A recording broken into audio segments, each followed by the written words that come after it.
Nelson Mandela long walk to freedom के बारे में बताने वाली हूँ। बस आपने ये समझ लिया ना, आप कोई भी क्वेश्चन अटेम्प्ट कर सकते हो। पहले तो बेटा नेल्सन मंडेला को समझने से पहले आपको समझना होगा अपार्थाइड सिस्टम। अपार्थाइड सिस्टम वो सिस्टम है जहां पर रास बेसिस डिस्क्रिमिनेशन होता था, कलर के बेसिस पे कि काला गोरा है। तो अपार्थाइड सिस्टम में जो व्हाइट पीपल होते थे उनको करेजमेंट मिलती थी, उनको फ्रीडम मिलती थी, उनको ही सारे बेनिफिट्स मिलते थे, नॉन व्हाइट्स को नहीं मिलते थे, मीन्स ब्लैक को नहीं मिलते थे। सो 1964 में क्या हुआ बेटा, जब नेल्सन मंडेला ने अपार्थाइड सिस्टम के अगेंस्ट आवाज उठाई तो उनको 1964 में 30 सालों के लिए जेल में डाल दिया गया था। वहां पे उनके साथ बहुत ज्यादा दिक्कतें पैदा करते थे वो लोग, मारपीट करते थे बहुत ज्यादा, ठीक है, लेकिन उन्होंने हार नहीं मानी। 1994 में क्या हुआ बेटा, डेमोक्रेटिक इलेक्शन हुए जब वो बाहर आ गए थे जेल से, तो उसमें नेल्सन मंडेला जीत गए थे, ठीक है। तो पहली बार ब्लैक प्रेसिडेंट बने थे कौन, नेल्सन मंडेला। नेल्सन मंडेला और उनकी एएनसी पार्टी, एएनसी पार्टी क्या होता है बेटा, अफ्रीकन नेशनल कांग्रेस, ठीक है। सो बेटा उनके पास 252 वोट्स आई थी आउट ऑफ 400, ठीक है।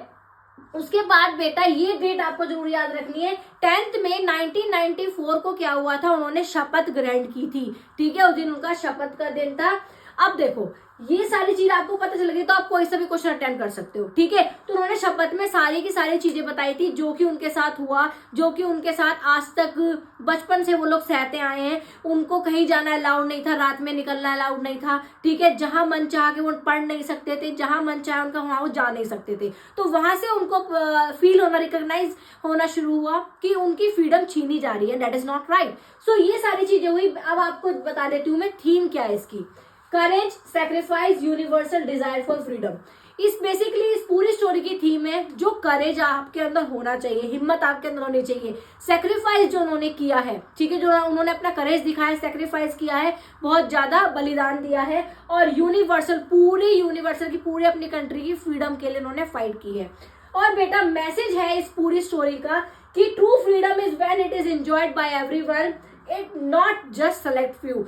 ट्रू फ्रीडम होती है जो सारी कंट्री को मिलती है, ऐसा नहीं है आधों को मिल रही है, कुछ को मिल रही है और बाकी को नहीं मिल रही है, ठीक है, ये सही नहीं है। इसलिए उनका यही मानना था, यही मैसेज उन्होंने पूरी अपनी स्टोरी से, बेसिकली उनकी ये ऑटोबायोग्राफी है जो उन्होंने बताया है, जो उनके साथ हुआ है, जो उन्होंने सहा है, ठीक है। उनके अंदर विजनरी थी, उनके अंदर विजनरी मीन्स कि उनके पास पूरा उनके पास प्लान था कि बहुत दूर तक सोच रहे थे फ्यूचर की, ठीक है। उन्होंने हार नहीं मानी थी और हार ना मानने की वजह से आज उनके पास फ्रीडम है, उनकी कंट्री के पास फ्रीडम है। वो साउथ अफ्रीका के ब्लैक फर्स्ट प्रेसिडेंट बने हैं, ठीक है।